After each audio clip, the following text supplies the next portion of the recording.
Dragon Ball Daima começou e a animação está incrível.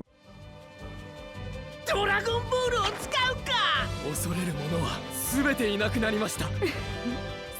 Dragon Ball Daima, ele não continua a história de Dragon Ball Super, e sim pega a história logo depois do arco de Majin Buu. Logo depois da derrota do Majin Buu, a gente tem a introdução de um universo diferente, que é o universo lá dos demônios, o reino dos demônios, que no arco de Dragon Ball Z só foi citado, meio que jogado, e depois esquecido, que apareceu justamente o Daburá lá no arco do Majin Buu, e depois nunca ninguém mais falou do Daburá, de onde ele veio, da espécie dele, e agora vai ter um aprofundamento. Então tudo o que aconteceu em Dragon Ball Super, teoricamente, ainda não vai ter acontecido em Dragon Ball Daima. É antes dos acontecimentos de Dragon Ball Super. Só para você ter ideia da cronologia de Dragon Ball, em Dragon Ball Daima o Trunks tem 8 anos. Já em Dragon Ball Super ele começa com o Trunks mais ou menos com 13, 14 anos, essa é a ideia.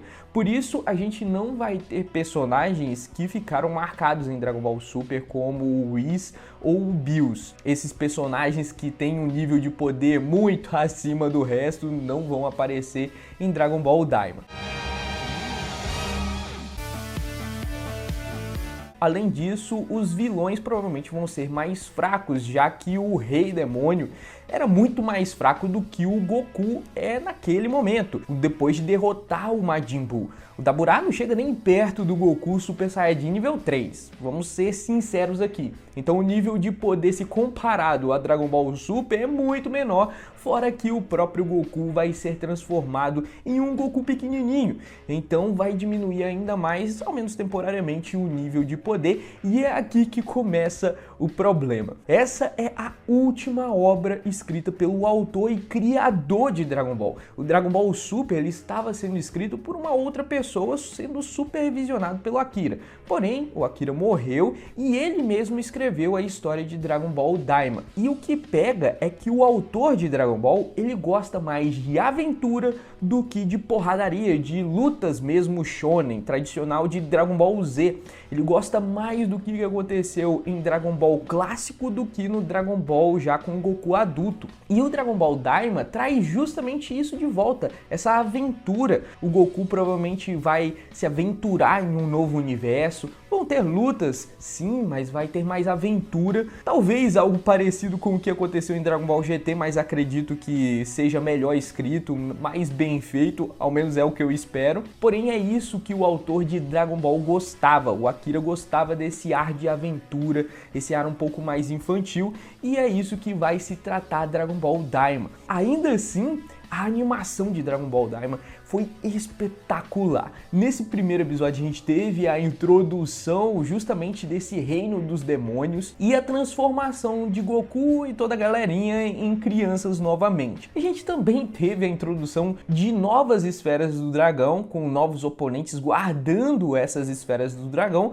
Provavelmente vão ser eles os responsáveis por trazerem Goku e companhia de volta à fase adulta. Provavelmente eles vão ter que derrotar esses guardiões para voltarem ao seu poder original. Então, ao mesmo tempo que eles introduziram todo um universo, eles provavelmente também introduziram a solução de todos os problemas de Dragon Ball Daima. Então, isso daqui já é uma característica de Dragon Ball. E além dessa introdução, a gente teve uma recapitulação de tudo que aconteceu em Dragon Ball Z. Foi realmente muito legal, muito nostálgico e com uma animação espetacular. Dá de 10 a 0 em Dragon Ball Super. Isso daqui foi a maior crítica, não minha, tá? Mas a maior crítica do povo japonês mesmo, de todos os fãs de Dragon Ball Super, que foi com relação à animação. Ele foi fortemente criticado com relação à animação de Dragon Ball Super, tanto é que no final eles tentaram dar uma melhorada, não ficou assim tão bom quanto o Dragon Ball Z, mas no finalzinho ficou um pouquinho melhor.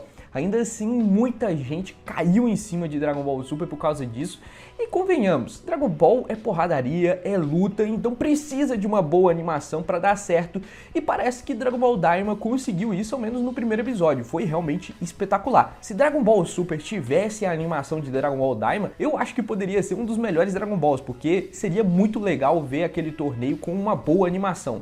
Seria muito melhor. Ainda assim, mesmo eu dizendo tudo isso e com todos esses elogios, eu acredito que pouca gente vai ver Dragon Ball Daima com relação a Dragon Ball Super. Muita gente é fã de Dragon Ball, então vai ter público, só que com relação ao que aconteceu em Dragon Ball Super, eu acho que vai cair. Porque a galera gosta mais de porradaria mesmo, é de soco seco na cara. Já Dragon Ball Daima provavelmente vai ir por esse caminho de aventura. Tanto é que o vilão principal, que é o Rei, ele tem um ar já mais infantil, diferente do que aconteceu em Dragon Ball Super. E se for por esse caminho, o público, apesar de ter muita gente que gosta, não gosta tanto assim quanto o que aconteceu em Dragon Ball Super. Por isso, na minha opinião, a minha expectativa é que mesmo sendo melhor do que Dragon Ball Super, ele ainda tenha menos espectadores do que Dragon Ball Super. Ainda assim, eu achei muito bem feito o primeiro episódio e, pô, é Dragon Ball, né? Eu vou ver porque é Dragon Ball e a última obra de Akira, então não tem como eu perder.